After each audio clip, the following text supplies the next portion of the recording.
Kalau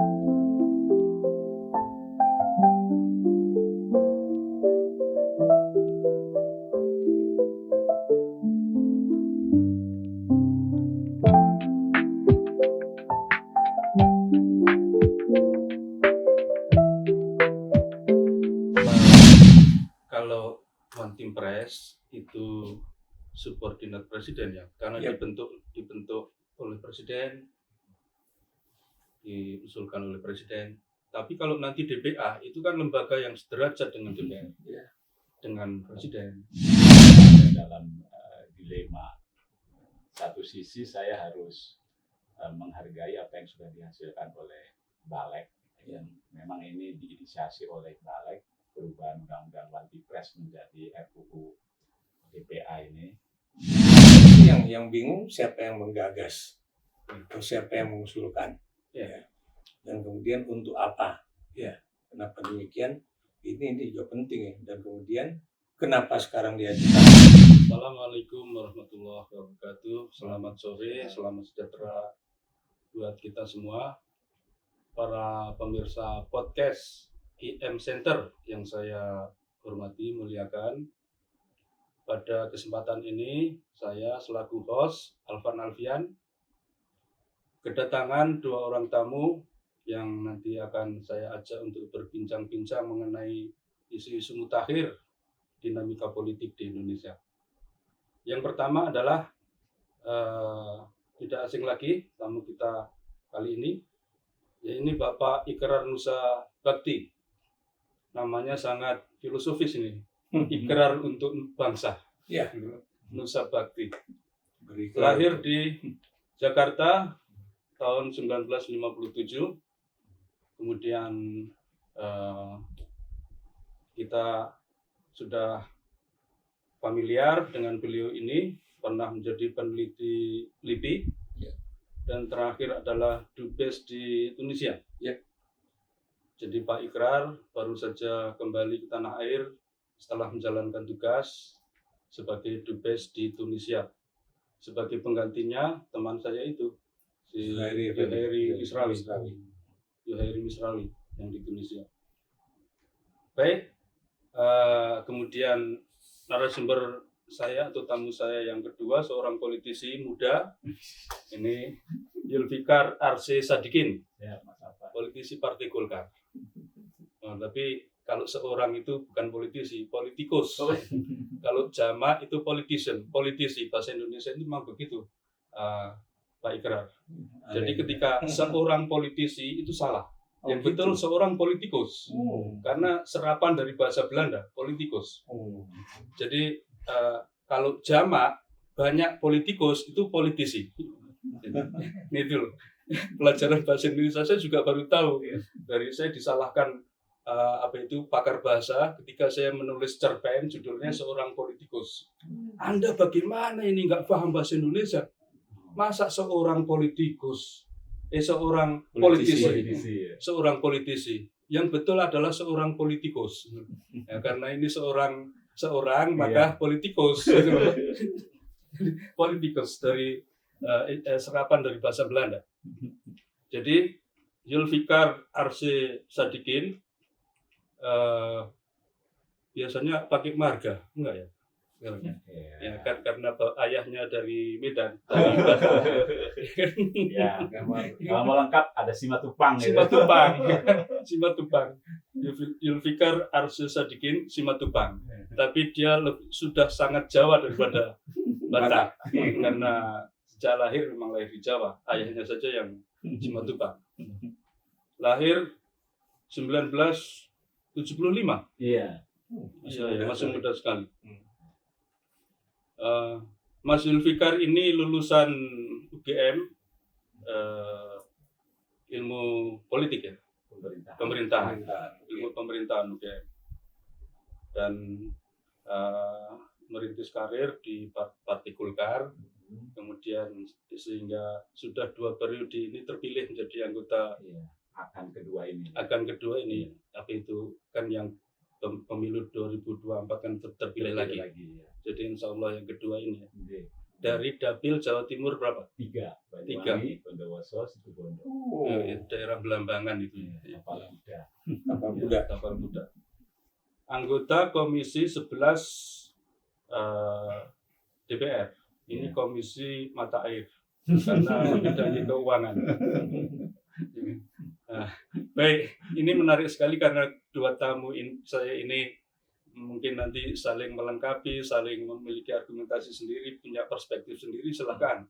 Sebagai host, saya hanya sekedar mengantarkan diskusi ini terkait dengan isu-isu aktual, dinamika politik kita, yang saya kira menarik karena kita berada dalam masa transisi pasca Pilpres 2024. Nah, isu yang terakhir yang berkembang dan sekarang masih dibahas oleh media itu adalah mengenai rencana DPR untuk menggodok rancangan undang-undang mengenai Dewan Pertimbangan Agung atau DPA.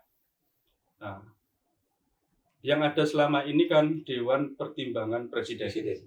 Berjumlah 7 orang dan amanat dari konstitusi kita pasca amandemen. Dulu memang ketika sebelum diamandemen ada lembaga namanya DPA, itu lembaga tinggi negara. Jadi sederajat dengan Presiden, DPR dan sebagainya itu. Tapi setelah diamandemen, Presiden memiliki kewenangan untuk mengangkat Dewan Pertimbangan Presiden yang berjumlah 7 orang.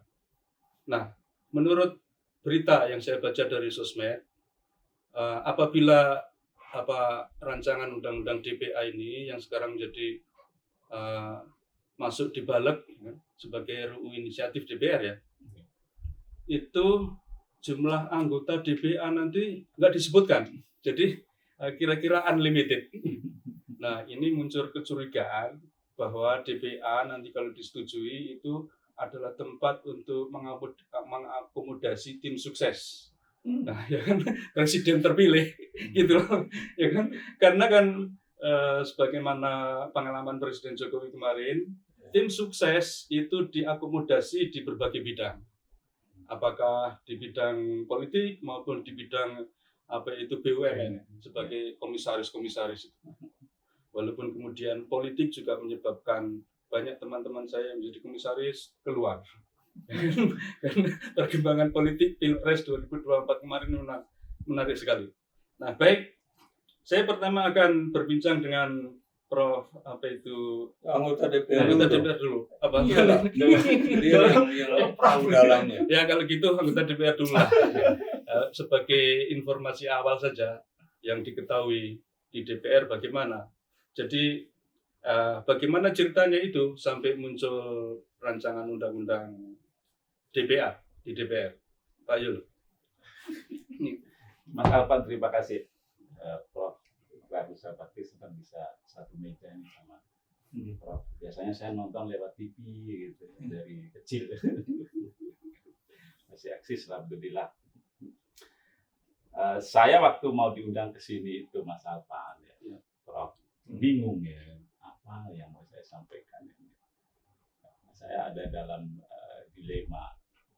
Satu sisi saya harus menghargai apa yang sudah dihasilkan oleh Balek, yang memang ini diinisiasi oleh Balek, perubahan undang-undang Wantipres menjadi RUU DPA ini dalam waktu singkat. Habis itu dibawa ke paripurna pada saat 11 Juli ya, di paripurna terakhir masa sidang ini, beriringan dengan penutupan masa sidang, disahkan sebagai rancangan undang-undang usul inisiatif DPR RI. Jadi masih ada waktu, nanti mungkin masa sidang berikutnya 15 Agustus akan dibahas setelah datang surat presiden ke DPR.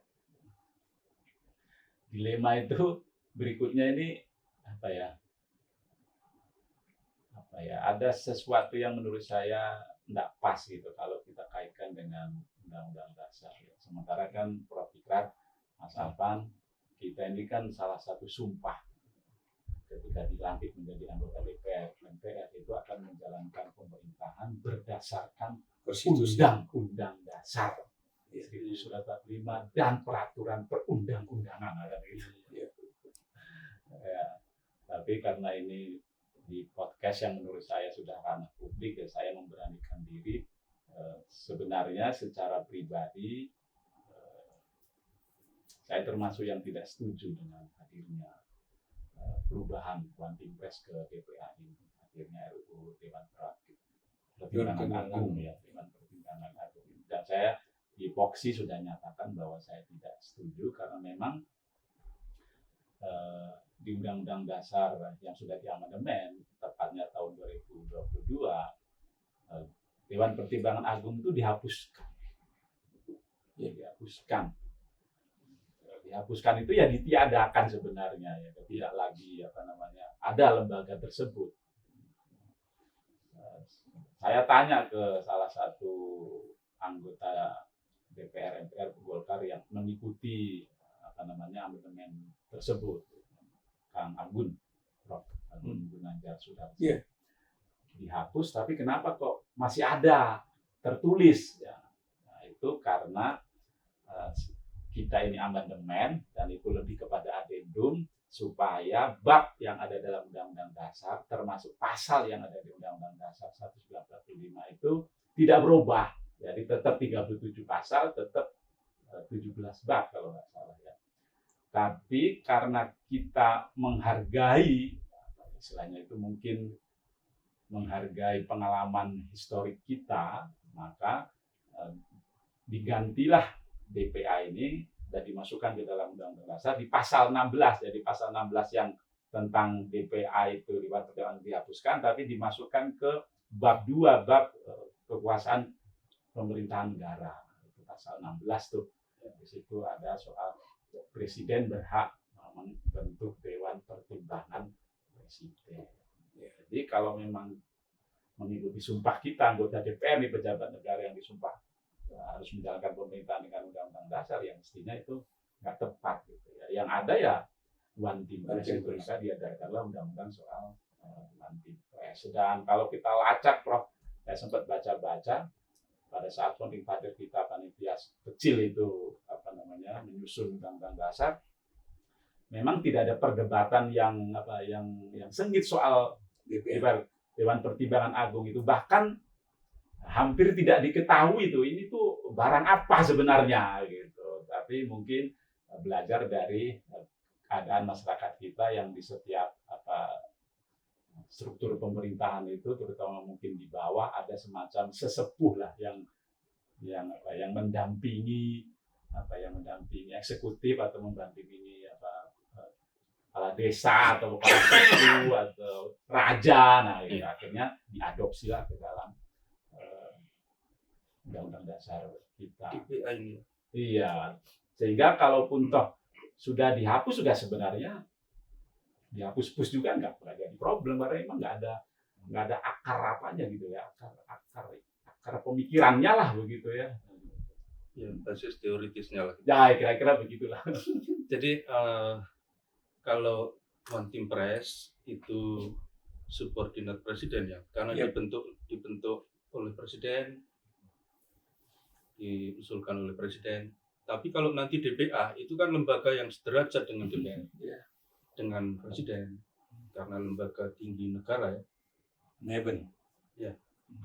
Jadi kalau Pak Ikrar itu pendapatnya bagaimana mengenai masalah ini? Saya sih yang bingung siapa yang menggagas atau siapa yang mengusulkan, ya. Dan kemudian untuk apa, ya. Kenapa demikian?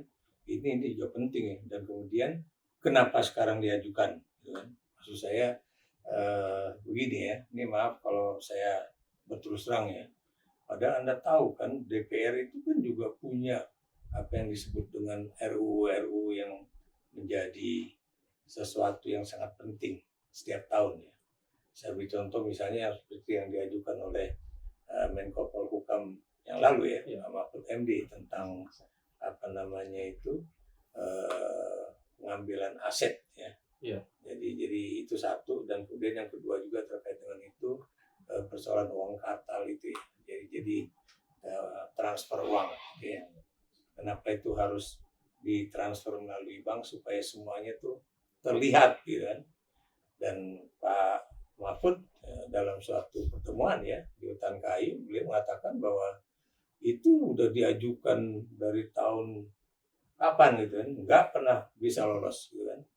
Makanya ketika beliau pernah menjadi pembicara di satu institusi negara ya, beliau mengatakan bahwa yang jadi problem itu justru di DPR. Tapi DPR kan kemudian kan juga ngeles gitu kan, bilang bukan kami, tapi kita kan cuma jadi pion-pion dari ketua-ketua umum gitu kan. Nah, Pak Mahfud waktu itu juga bilang, ya bicara bahwa seorang anggota DPR, Hinca Panjaitan, ya sebutkan ya, dia mengatakan ajukan aja Pak, nanti kami langsung setujui untuk bisa menjadi prioritas legislasi. Jadi itu yang dikatakan, dan kalau perlu nggak usah pakai RUU tapi bikin aja keputusan presiden pengganti undang-undang, Perpu. Nanti langsung kita setujui. Tapi ternyata diajukan oleh Pak Mahfud nggak disetujui juga ya. Itu hal yang ini kalau contoh ya. Tapi mengapa out of the blue ya, tahu datang dari mana, dari langit langsung jatuh gitu kan. Tiba-tiba kok ada beberapa RUU, apalagi RUU mengenai DPA ini kan banyak orang kemudian mengejek ya.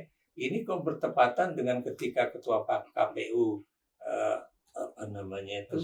Hasyim Asyari itu dipecat dengan tidak hormat kan. Jadi orang pada fokus pada persoalan itu, tiba-tiba masuklah barang yang namanya RUU DPA ini ya. Dan saya juga heran kalau kemudian dosen saya ya, yang juga saya hormati, Yusril Iza Mahendra, katanya nggak apa-apa. Lah, bagaimana kemudian bahwa itu cuma diganti nama? Nah, padahal Anda tahu seperti tadi sudah diutarakan sebelumnya ya, bahwa persoalan DPA itu udah dihapus di dalam Undang-Undang Dasar. Dan kemudian kalau dimasukkan ke dalam pasal 16 ya, itu kan cuma bagian dari pemerintahan, jadi bagian dari eksekutif. Jadi bukan lagi sebuah institusi yang disebut dengan lembaga tinggi negara yang kemudian sejajar dengan presiden. Kalau itu kan Bantimpres itu kan di bawah presiden. Nah, pertanyaan saya, kenapa itu ujuk-ujuk tiba-tiba muncul? Kenapa demikian? Karena saya juga bertanya-tanya untuk apa dan untuk siapa dan apa gunanya gitu kan. Jadi ini yang juga menjadi pertanyaan, kenapa demikian? Karena Anda tahu kan isunya katanya ini nanti buat ini tempat buat mantan presiden kalau nanti Pak Jokowi udah nggak jadi presiden lagi ya, jadi dia bisa diposisikan sebagai ketua DPA gitu kan. Dan kemudian anggotanya juga unlimited pula ya, maksud saya unlimited itu tidak dibatasi seperti yang tadi Anda katakan Bantimpres yang anggotanya cuma 7 orang. Nah, pertanyaan saya ya, apakah benar ini usulan dari teman-teman dari Koalisi Indonesia Maju, atau terlebih lagi apakah benar ini berasal dari Partai Gerindra gitu kan? Kenapa saya bertanya demikian? Sebab kalau memang ini berasal dari Partai Gerindra, partainya Pak Prabowo ya, itu buat saya ini benar-benar sangat absurd ya, sangat absurd. Kenapa? Karena itu berarti membuka peluang ya bagi Pak Jokowi untuk kemudian lagi-lagi melakukan intervensi politik, baik langsung maupun tidak langsung, kepada Pak Prabowo sebagai presiden. Padahal di mata saya, ya, terlepas dari saya bukan pendukung Prabowo, bukan juga pemilih Prabowo, tapi sebagai seorang mantan dosen ilmu politik, Anda tahulah Bung Afan ya, kita itu kalau udah namanya seseorang terpilih menjadi presiden, itu berarti dia harus diakui memiliki otoritas, ya. Karena otoritas itu adalah power based on legitimasi. Legitimasi di mana terlepas dari berbagai isu tentang bagaimana pemilu kemarin, tapi yang jelas dia terpilih menjadi presiden. Berarti dia punya basis legitimasi. Powernya itu punya basis legitimasi, makanya dia harus punya otoritas. Dan karena dia punya otoritas, ya udah berikanlah itu otoritas dia kepada Pak Prabowo itu selama 5 tahun. Kenapa? Karena ini kalau memang ini nanti terjadi, Jokowi menjadi ketua DPR, ini baru pertama kali dalam sejarah Republik Indonesia, ya, seorang mantan presiden kemudian menjadi penasehat dari presiden yang akan berjalan atau yang akan berjalan 5 tahun ke depan. Kenapa ini agak lucu ya? Ini saya cerita sedikit ya, Bung Alvan. Anda mungkin tahu ya, ketika Jokowi itu dilantik sebagai Presiden Republik Indonesia di gedung DPR kalau nggak salah ya, ya kan? Itu kan beliau diarak dari gedung DPR ke istana, ya. Dan Anda tahu pada saat itu Pak SBY menunggu di istana sebagai atau sambut lah, ya. Dan Jokowi merasa, loh, saya kan udah terpilih jadi presiden, ngapain kemudian ada peristiwa pisah sambut gitu kan? Makanya kemudian ya dalam kisah ya beliau mengatakan kepada para pendukungnya, biarin aja, saya lama-lamain aja, makanya dia pakai delman gitu kan. Dan Anda tahu berhenti di Bundaran HI, karena saya juga ada di Bundaran HI pada saat itu ya. Dan itu jalan dari DPR sampai ke istana itu makan waktu sekitar 3,5 jam. Ya. Apa yang ingin saya katakan di sini, di situ Pak Jokowi tidak bisa menerima ya gagasan mengenai pisah sambut oleh Pak SBY di depan Istana Merdeka. Ya. Nah sekarang kemudian dia sendiri menciptakan suatu suasana di mana dia bukan cuma melakukan pisah sambut, tapi dia akan melakukan intervensi terhadap presiden yang sudah terpilih secara legitimatis. Jadi legitimasinya jadi ada gitu kan. Nah kalau udah begitu ngapain? Dan saya juga bingung kalau memang itu Gerindra bodoh banget memberikan mainan politik baru buat Jokowi. Kenapa demikian? Karena Anda tahu ya, Jokowi itu memang orang yang tadinya mau untuk jabatan ketiga, periode ketiga. Satu, ya. Makanya kemudian istilahnya itu karena dia nggak bisa, diajukanlah anaknya kan. Dan itu dengan mengobrak-abrik istilahnya itu Mahkamah Konstitusi pula ya. Sekarang juga mengobrak-abrik MA ya, untuk kemudian sang anak yang satunya bisa maju menjadi calon kepala daerah ya. Dan kemudian Anda juga tahu berapa kali Bung Alvan, Anda sebagai seorang pengamat politik dan Bung Zulfikar, Anda sebagai anggota DPR pasti tahulah berapa kali Jokowi itu mau menjadi ketua umum partai politik. Ya. Oh iya, saya ngomong terus terang aja.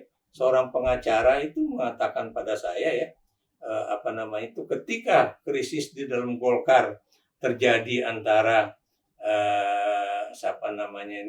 Agung Laksono dengan Abu Rizal Bakri, dua gajah itu bertarung, dan supaya Golkar itu aman ya, makanya harus dipilih ketua umum baru. Makanya entah benar entah tidak ya, yang jelas yang kemudian dipilih adalah seseorang yang tidak memiliki power sepowerful Abu Rizal Bakri dan Agung Laksono. Terpilihlah orang yang namanya Setia Novanto. Dan Anda tahu ketika persoalan Setia Novanto maju dalam kasus korupsi ya, IKTP tahun 2017 ya. Ya 2017 ya. Anda tahu kan Agus Raharjo sebagai mantan ketua KPK bilang saya dipanggil presiden dan dia berteriak dari dalam ruangan bilang hentikan. Dia menyuruh supaya kasus Setia Novanto itu dihentikan penyidikannya. Akhirnya Pak Agus bilang, loh nggak bisa Pak karena ada sprindik. Apa itu sprindik? Ya, jadi dia nanya sama Pratikno waktu itu ya. Ini menurut Agus Raharjo ya. Itulah muncul. Nah begitu udah nggak bisa dicabut lagi surat perintah penyidikan itu, diajukanlah nama yang jadi calon ketua umum Partai Golkar juga ya, yang tentunya lagi-lagi less powerful dibandingkan dengan Setia Novanto. Muncullah nama Airlangga Hartarto. Ya. Jadi yang ingin saya katakan itulah ya. Jadi Golkar itu berapa kali loh ya, pokoknya dipantau terus kira-kira nih bisa diatur nggak? Anda tahu ya, maaf ya kalau ngomong terus terang, ketua umum partai Anda itu kan seperti orang yang terikat tangannya. Karena ada kasus-kasus terkait dengan hukum ya, makanya kemudian dia nunut aja apa maunya Jokowi dia ikutin. Tapi dalam dua minggu terakhir ini saya lihat Pak Erlangga kelihatannya udah mulai berani nih.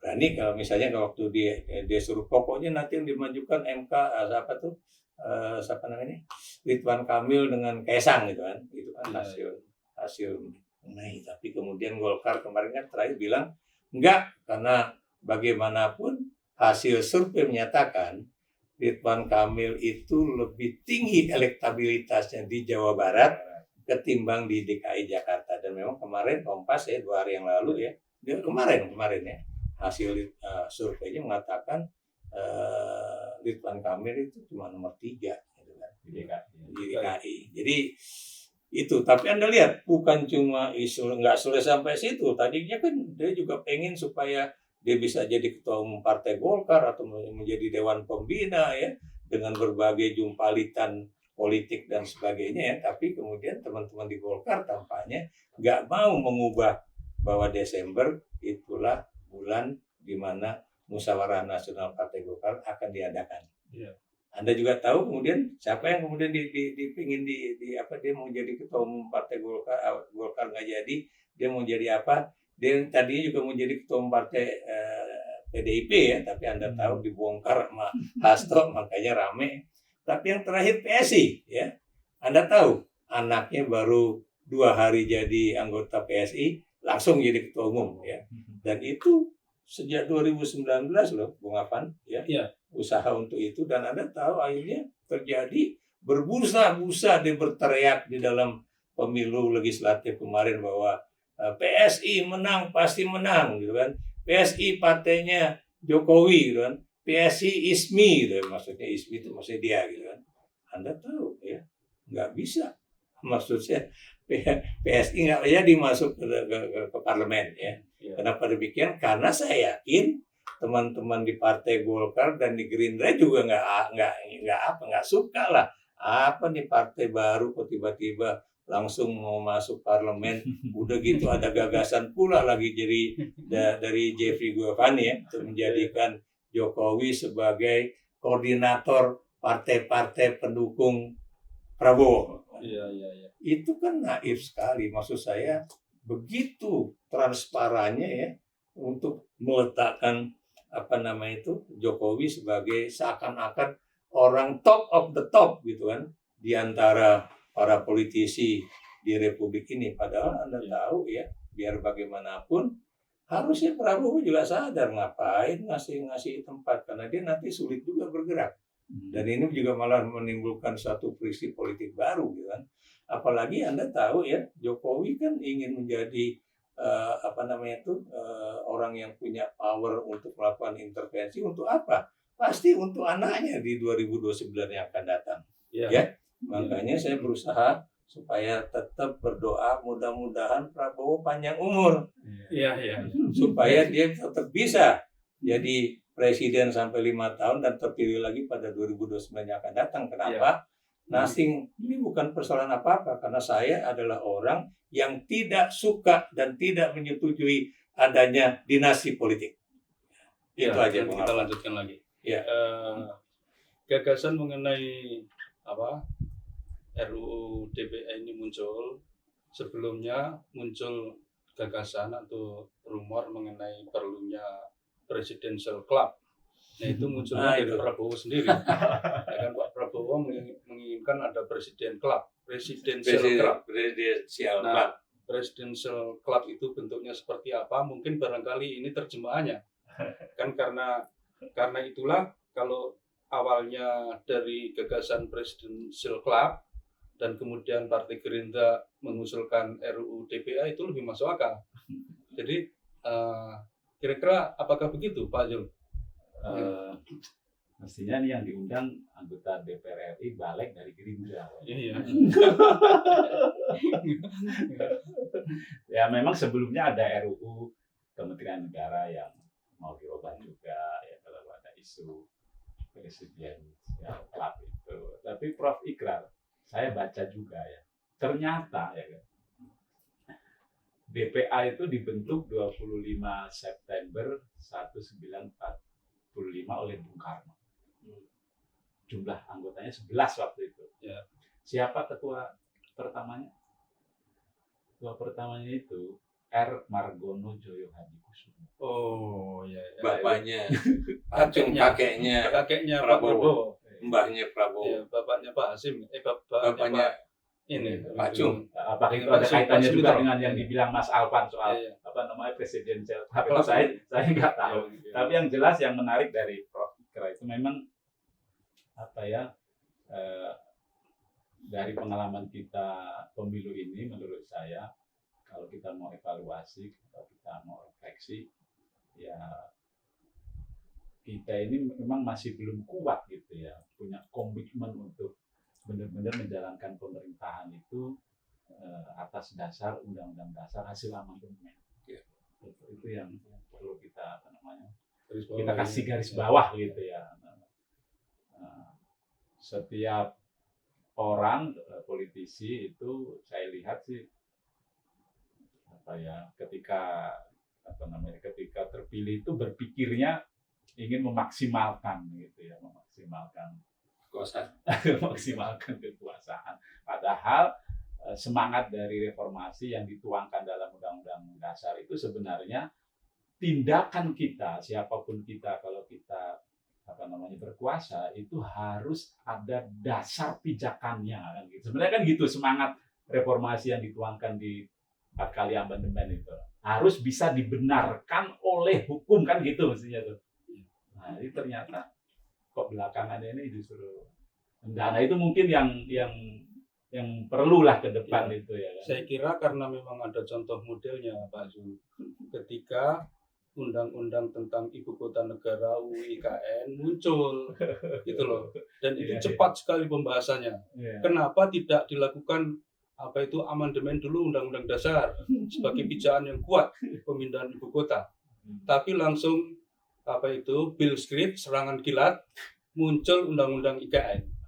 Dan itu kan juga bagaimana menjelaskan basis legitimasinya. Itu juga menjadi perdebatan juga sebenarnya. Di samping masalah investasi dan sebagainya yang sekarang ini, masa depan IKN itu menjadi tanda tanya. Gloomy. Suram. Menurut Pak Ikrar gimana itu? Karena memang ada contoh modelnya yang Undang-Undang DPA ini bisa dimunculkan oleh DPR karena sebelumnya berhasil dia membuat Undang-Undang IKN secara kilat. Gitu. Ya, itu bisa saja Anda mengatakan demikian ya, tapi buat saya ini adalah suatu yang sangat naif ya. Karena Balik ya, itu mengajukan RUU itu bukan satu loh ya. RUU mengenai revisi Undang-Undang MK. RUU mengenai yang tadinya penyiaran tapi dicabut nggak jadi. Tapi yang jelas undang-undang mengenai Polri nomor 2 tahun 2002 kalau nggak salah ya. Kemudian Undang-Undang PNI 34 2024 ya. Kemudian Anda lihat Undang-Undang mengenai Kementerian Negara ya. Ini juga aneh nih kalau kemudian dikatakan ini Indonesia negara yang sangat besar, masih banyak permasalahan yang belum ditangani oleh kementerian yang ada sekarang. Pertanyaan saya, berapa sih kemampuan Indonesia dalam menangani persoalan-persoalan yang pemerintahnya akan tangani ya. Bandingkan dengan Amerika Serikat ya, yang dia urus tuh bukan cuma negerinya aja ya. Bukan cuma negara yang sebesar Amerika Serikat itu. Tapi dia adalah polisi dunia. Dia masih pengen ngatur NATO, dia masih pengen ngatur Asia Timur ya, dan sebagainya. Berapa menterinya? Cuma 15 ya. Apa yang saya katakan di sini, dengan 15 menteri aja Amerika bisa tuh. Nggak perlu. Nah, dan itu juga ya, kalau saya lihat juga dari kemampuan keuangan kita ya, nambah menteri itu kan nambah keuangan lagi yang akan keluar ya. Karena Anda tahu ya, seorang menteri itu memang gajinya itu cuma 9,5 juta per bulan, ya. Tapi tunjangan seorang menteri itu sekitar 200 juta satu bulan, ya. Belum lagi nanti berapa untuk biaya foradersnya, ya. Iya. Berapa biaya untuk rumahnya, listriknya, airnya, segala macam lah, ya. Kalau kemudian apalagi di dalam RUU yang baru itu, kementerian yang baru itu jumlah kementerian tidak lagi dibatasi ke angka 34, tapi itu pokoknya sakarpe presiden aja lah, ya. Sesukanya presiden, dia mau butuh berapa. Dan kalau itu terjadi, Anda bisa bayangkan, ya, anggaran APBN kita itu akan habis hanya untuk membiayai para elit politik atau para pejabat, ya. Bagaimana dengan rakyat? Dan Anda juga jangan lupa loh, ya, kemarin Pak Nuh itu, ya, mantan Menteri Pendidikan dan Kebudayaan, Riset dan Teknologi itu beliau dia bilang bahwa ini kayaknya tahun di mana para politisi itu harus benar-benar tobat.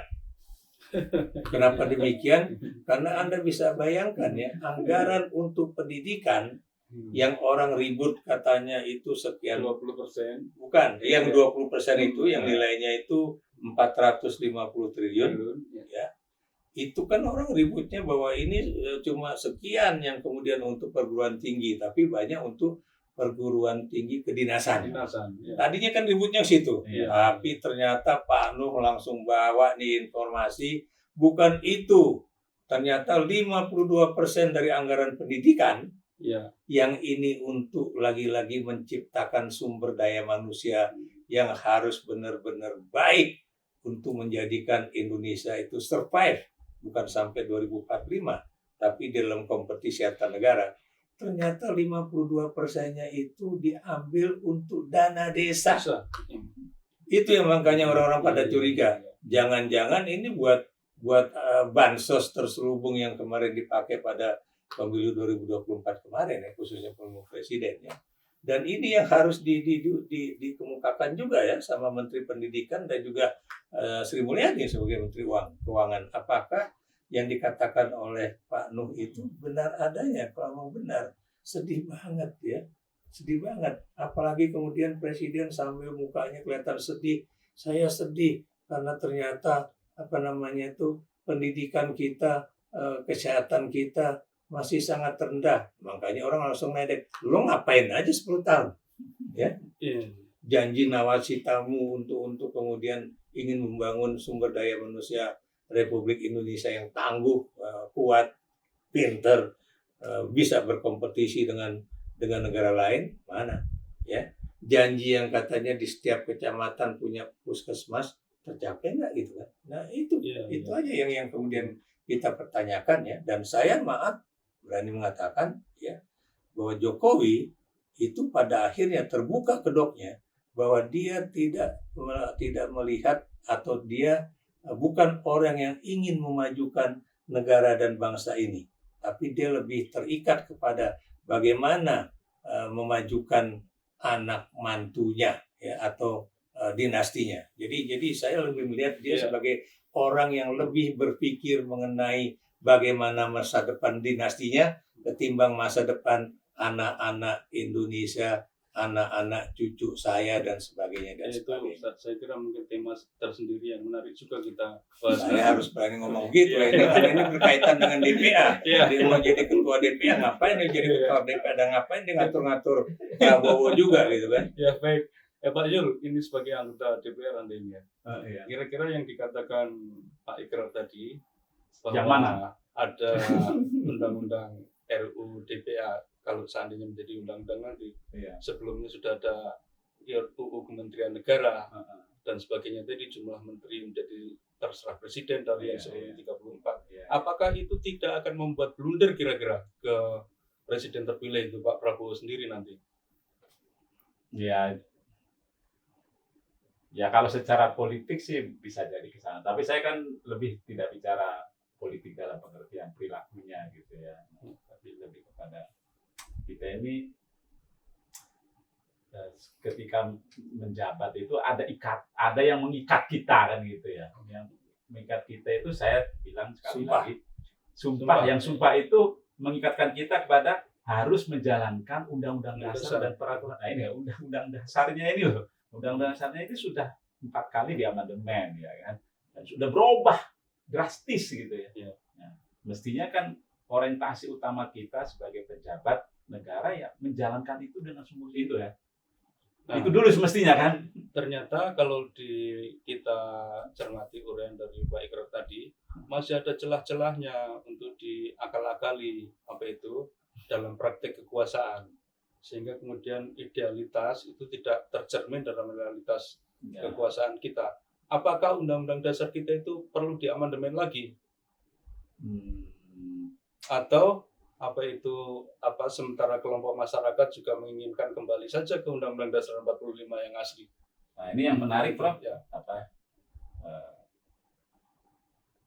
Salah satu partai yang menang pemilu itu yang masuk DPR itu memang manifesto politiknya itu ya kembali ke Undang-Undang Dasar yang asli. Walaupun yang asli itu ada 2 ya kan. Asli 18 Agustus atau asli Dekret Presiden 5 Juli ya.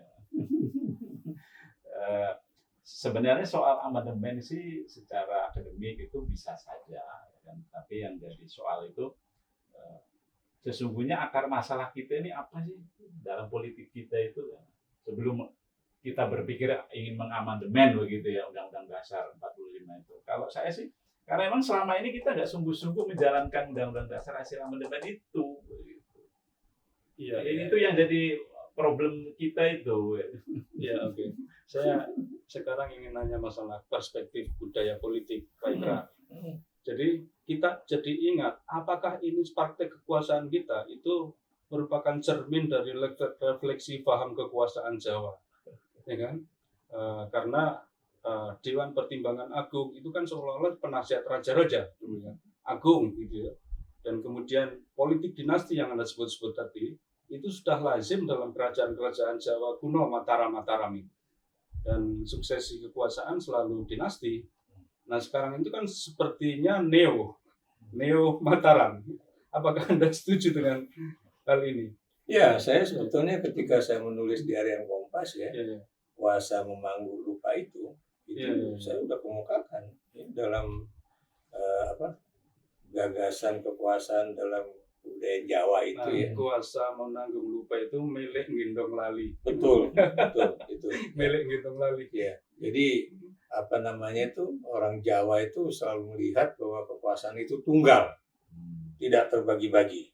Ya. Jadi nggak ada tuh misalnya bahwa itu ada Dewan Perwakilan Rakyat, harus ada Dewan perwakilan daerah atau macam-macam lah gitu kan. Yang kedua bahwa kekuasaan itu tidak didapat dari rakyat gitu kan, tapi dia seakan-akan mendapatkan pulung gitu kan, sinar gitu kan, sinar kekuasaan seperti yang didapatkan Arok dari cahaya yang ada di pahanya Kenderes gitu kan. Ya ini kan juga seperti itu ya. Jadi makanya kalau Anda perhatikan ya, siapapun yang menjadi presiden kalau dia memiliki budaya Jawa yang kuat, pasti dia akan menetapkan bahwa saya adalah penguasa dan yang lainnya itu harus manut pada saya. Apalagi kemudian kalau kita lihat dalam praktek politik di era Jokowi ini ya seperti itu ya, seperti itulah adanya. Dan Anda juga bisa lihat ya bagaimana kita berbusa-busa dari zaman Pak Harto kan ingin menghabisi praktek korupsi. Ya enggak? Dulu ada yang namanya Komisi 4 atau whatever namanya, kemudian muncullah sampai kemudian muncul KPK dan sebagainya. Dan siapa yang kemudian mengurangi ya otoritas KPK? Itu kan eranya Jokowi ya, dengan perubahan ketiga Undang-Undang KPK kemarin itu ya 2019 ya. Jadi yang ingin saya katakan di sini ya, dia juga tidak memiliki semangat untuk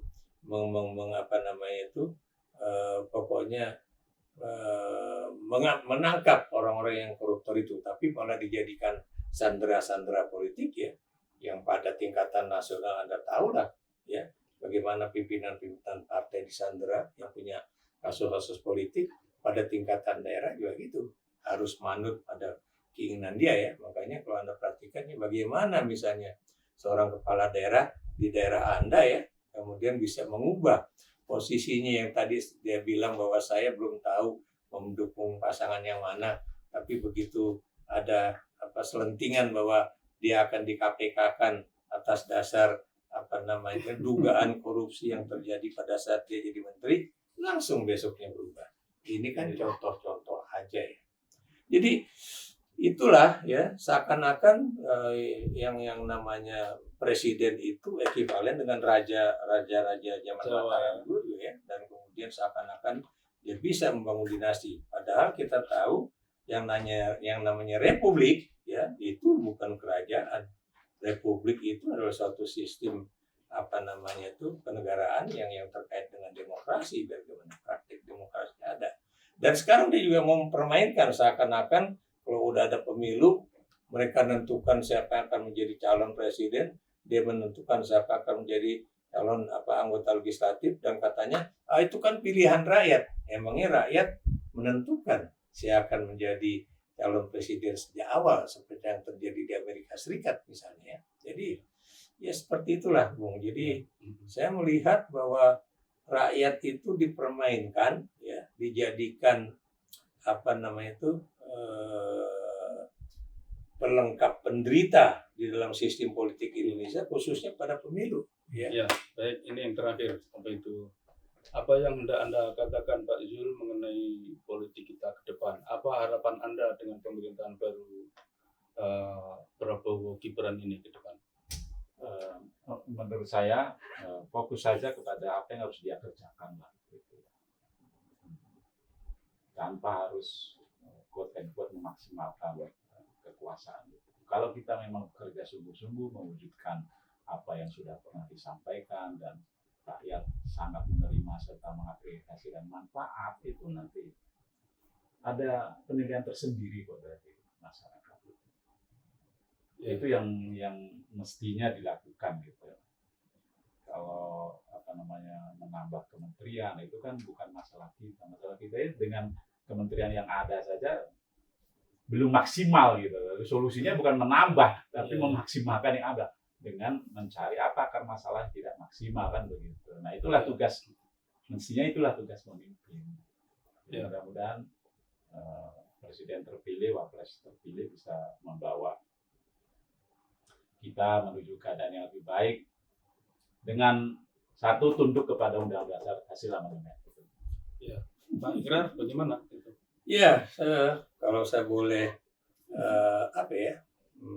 memberikan masukan buat Pak Prabowo ya, biar gimana pun dia adalah anak dari begawan ekonomi Suminto Dwi-Adikusumo. Dia juga adalah cucu dari seorang nasionalis Pak Margono, Tulen ya, Pak Margono, yang kemudian membangun yang namanya Bank Nasional Indonesia. Ya. Jadi Bank Negara Indonesia maksud saya ya. Ini contoh-contoh tulennya dia.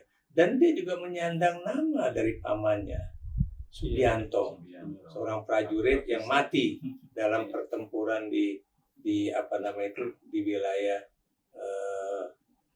Grogol itu ya, di daerah-daerah Tangerang itu ya, bersama dengan Mogot dan sebagainya ya, dalam perebutan sanksi militer Jepang lah pada saat itu, gara-gara komunikasi yang nggak jalan itu ya. Dan nama Subianto itu adalah nama yang penuh dengan kepahlawanan, sama juga dengan Mogot. Nah, tunjukkanlah bahwa dia juga adalah seorang pahlawan bangsa yang akan bisa menyelamatkan bangsa ini. Dan Anda juga jangan lupa ya, bahwa Prabowo itu adalah bagaimanapun sebagai anak dari Pak Sumitro, Pak Cum, ya, dia juga akan melihat bagaimana bisa memajukan bangsa ini, khususnya terkait dengan pendidikan. Yang dia juga cukup sedih ketika kasus uang kuliah tunggal ya, UKT ya, itu kemudian kok tinggi banget.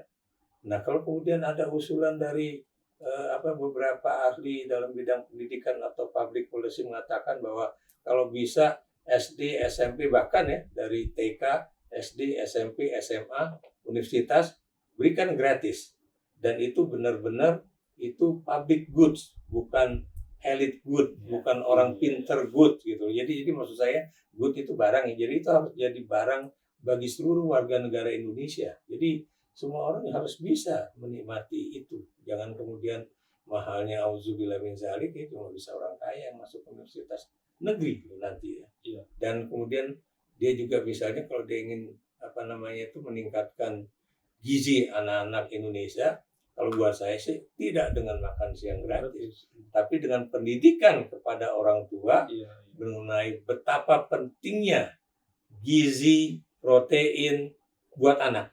Kalau kita bicara dulu 4 sehat 5 sempurna, masa kemudian kita udah lupa dengan itu?